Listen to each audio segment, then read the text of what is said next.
Hello everybody, this is Nathan. I'm back doing a game review for Gauntlet Slayer Edition. It was originally released on August 14th of 2014 and was just released today on the PlayStation Plus free games lineup for this month. It will normally cost about $19. It is a third-person role-playing action-adventure dungeon crawler that is a 4-player simultaneous game developed by Arrowhead Game Studios and published by Warner Brothers. Now, the one thing about this game that they specially said was the fact that it is a reimagining.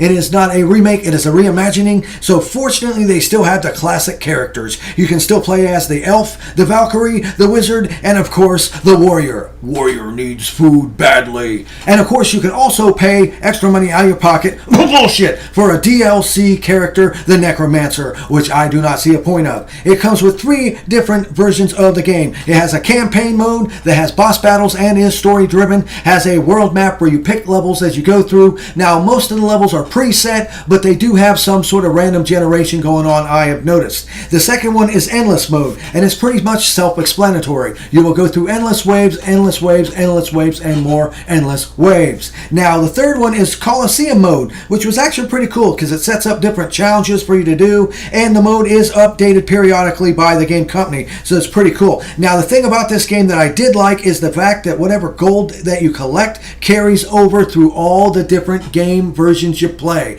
which is actually quite a necessity for this because this game is a grind fest. Now, one analog stick controls your character, the other analog stick shoots in a direction, a la kind of like Smash TV. I have noticed a little bit of things where it seems to have like a partial automatic lock-on towards the enemies. If you press in a general direction, it kind of does that, but it doesn't really hinder the game that much. I have noticed quite problems with the collision detection. My guy does occasionally get hung up on corners, but it didn't really defeat the purpose of playing the game that much at all. Now, one thing I do not like with this game is they added a jump mechanic, and the jump mechanic is not that well implemented at all because you can't jump on a regular basis. There are certain platforms that will glow that you will stand on, and when you stand on them, then a little icon will pop up like X button, and you use that to jump over to the other side of the level. And the only problem with that is there seems to be a delay, and that time, if you don't time it just right, you get the shit beat out of you by enemies. So I do not really like how they implemented that.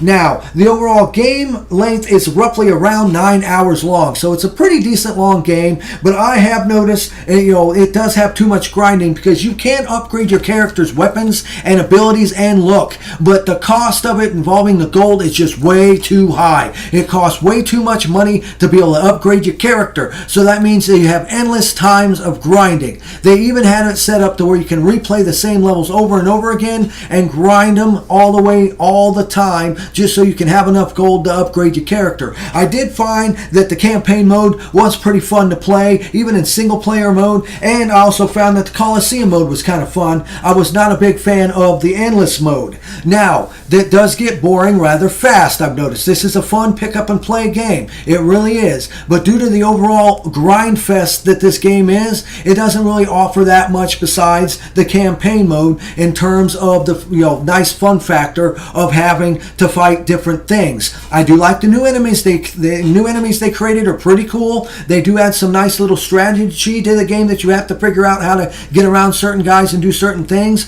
So I was impressed with that. But because of the overall grind fest of the game, the length of being 9 hours long, the jump mechanic that has not been implemented that correctly, all in all, even though it is a fun game to play, especially with 3 other friends, I found myself getting rather repetitive and bored with this game rather fast. So it's definitely worth to pick up the chance to play it, especially being free this month on the PlayStation Plus, and it's not that bad for only a $19 game. So, because of these things, the control, the playability, the jump implementation, and everything else, I give my final score of this game a 7 out of 10. It is definitely worth playing. It is fun for a little bit of nostalgia's sake, but it does have some slight problems, and if you can get past those problems, you'll still be able to enjoy the game even though it only lasts you about 9 hours.